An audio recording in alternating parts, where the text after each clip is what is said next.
is Partners in the Struggle, and we're talking to Mr. EJordan and Ms. CGreenlee3. And of course, Mr. Jordan, I think we promised that during the final segment we would give you an opportunity to talk about some of the real problems dealing with drugs and gangs within these communities that in many instances prompt all of this gun violence that we're talking about. Let's talk about it. Well, that's basically it. You know, I think that here in Nashville we're getting a population there of gangs here in Nashville, and the drug activity that leads with some of these young men who are affiliated with gangs, I figure it's causing a lot of the murders and gun violence going on. We must talk to the young black males. It's going to take myself, Ms. Clemmy, and yourself to say, hey, you know, go to these young men who are in the schools that may be troubled, to say, hey, you know what, put these guns down, put these dope packs down. You know, the only for sure life that you're gonna lead when you're on the streets is your death. Basically, that's what's gonna happen. That is what I see. You know, I work in the school system here in Nashville. Some of our children who are in the schools are affiliated with gangs. And I asked them, I said, will these gangs love you when you're incarcerated? Okay. Will these gangs love you or help out your moms when, you know, she may need some food on her table or what have you? You know, don't get caught up in this gang mentality, because what it's doing right now is taking a lot of lives. And when you have violence, you have drugs or what have you, you're going to have death. That's going to be the final analysis of all of this.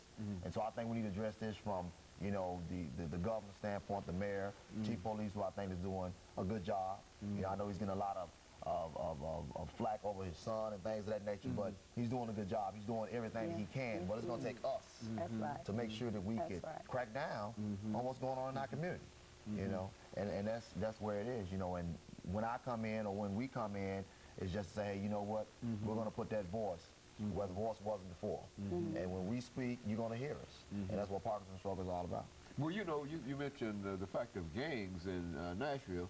Now, did not the police department say that there are no gangs and there's no gang activity or no gangs in Nashville? That these I mean, and I say that because it seems that you're working within the area, whatever, and you have done it, and you believe that we've got a lot of gangs in Nashville that are acting in concerted efforts to do what gangs do. If they stated that, then I don't know, because I've seen several situations where they said it may have been a gang situation. So maybe they did, maybe they didn't. I know for a fact these are what my kids talk about, the Bloods and the Crips.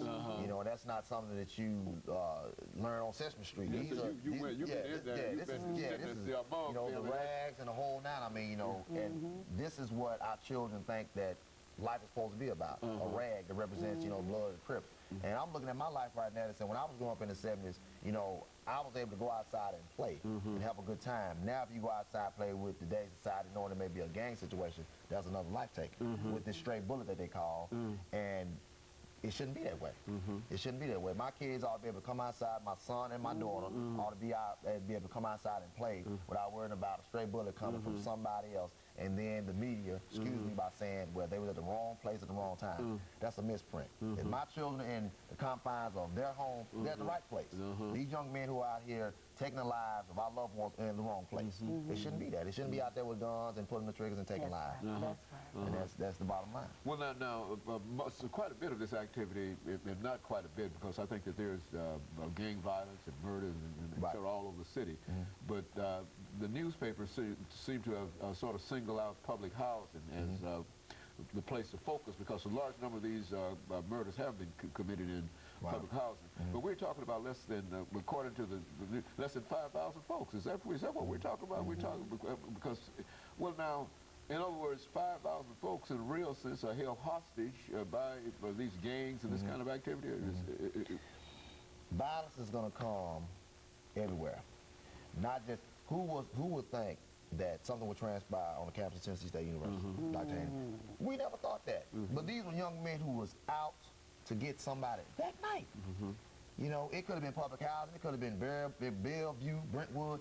Violence is everywhere now. Don't single out public housing. This is just an easy target for these young men, because that's where they hang, that's where they do most of their drug transactions. It's easy, you know, it's easy. But at Tennessee State University, where Mr. Payne's life was taken, that's unacceptable. So it's not just in public housing, and I don't want that to be the key. It's everywhere. Gun violence and murders is everywhere. It's to the point now, you know, we got to be almost looking behind our backs. You know, worry about am I next? You know, and it shouldn't be that way. It shouldn't be that way. So I don't want to say it's just in public housing. It's not. And of course, I don't wish to imply that, but I am saying that this is a small element of the population, but for all of that violence to come out of it, well, now, do you think that it's anything that can be done to deal with the drugs and gun violence in the areas where it occurs? I mean, these are so many emotional kinds of things, and it's very, very difficult to stop a murder when it's based upon emotions and etc. But what can be done? I mean, where do we go? Where do we go? I'm gonna say something, and I'm gonna let Ms. Clement come in. I think, where as a community, if you see someone in your environment, your neighborhood selling drugs, call the police. Okay. It's easy as that. Call the police and say, hey, you know what? I pay my taxes. This is my house.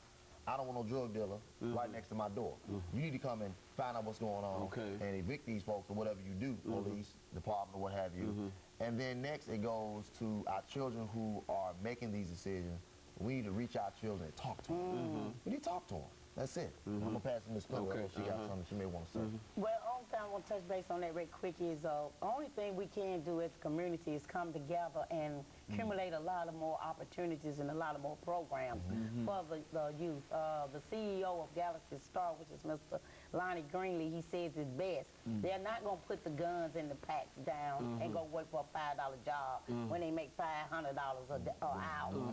So if we get together and think of some opportunities and programs for them, which he had came up with a 10-year plan called OFC, Opportunity for Change, and it's just waiting for somebody to come and see it and develop it. We don't have enough buildings for them to come into and see, well, if I decide to give you this gun and this pack, what you got to offer me? Can you send me to college? Can you give me a scholarship? Can you help me get my GED? Can you teach me how to be a dad? So that's really the basic answer. We as a community, the society, and the system have to come up with more opportunities and more programs for them. What if I take 15 people off the corner today? Where am I going? I got a place to put them, but what am I going to do to them the next day? Do they have a class? Can I just send them to a Vanderbilt now? Can I put them in TSU class now? No. So more opportunities and programs being developed. How do we know that they won't quit if we don't put some kind of opportunity in their face? And looking at all of the holidays that's coming up now, we have a lot of kids, including my 3-year-old son, Jaquan Sullivan. I have to say his name because he's a victim now that's going to grow up without a father, and he's already asking, where's my dad? So the community, the system, the media, some of the black churches. The black churches. Got to get in there. Amen. Some of the black churches, we have to come out and take a calculated risk on some of these kids. And quit worrying about their pants hanging down, the braids in the hair, the grill in their mouth. And see what we need to do to love on them so they can love on themselves so they can quit taking everybody's lives. No more situations where the black churches are afraid to come out. Bring church to them. You know, a real thug, he's not going to come to the church. You got to bring the church to him. You know, and that's what needs to happen. And I think once we break the core, and this is what Adrian Dixon's mom, Regina Hawkins, said about the 2 men that murdered her daughter. She said when these 2 young men came into the situation where they was murdered, they came to the night court, she was just saying how cold and hard their hearts were. You got to channel that with love. A lot of these brothers don't know what love is. If you walk up and hug them right now, they may just break down and cry and say, I want your help.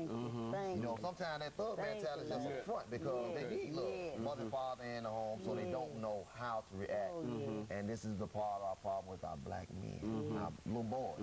And we got a job to do. We got a job to do.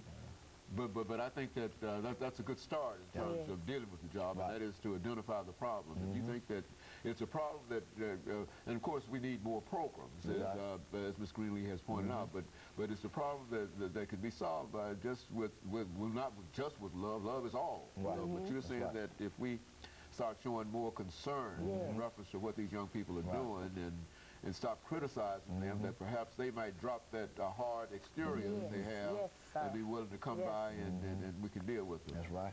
Because they won't help. They won't help. They won't help. They won't help. They won't help. Early on, when the young lady living in apartments was shot on her porch, we all met up. And Brother Earl was there along with my pastor, which is Pastor Orlando Westbrook. Quick.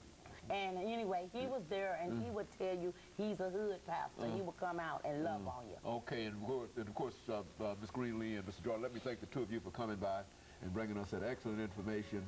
And let me encourage our audience to tune in again next week for another informative edition of Comments. Thank you, and good morning.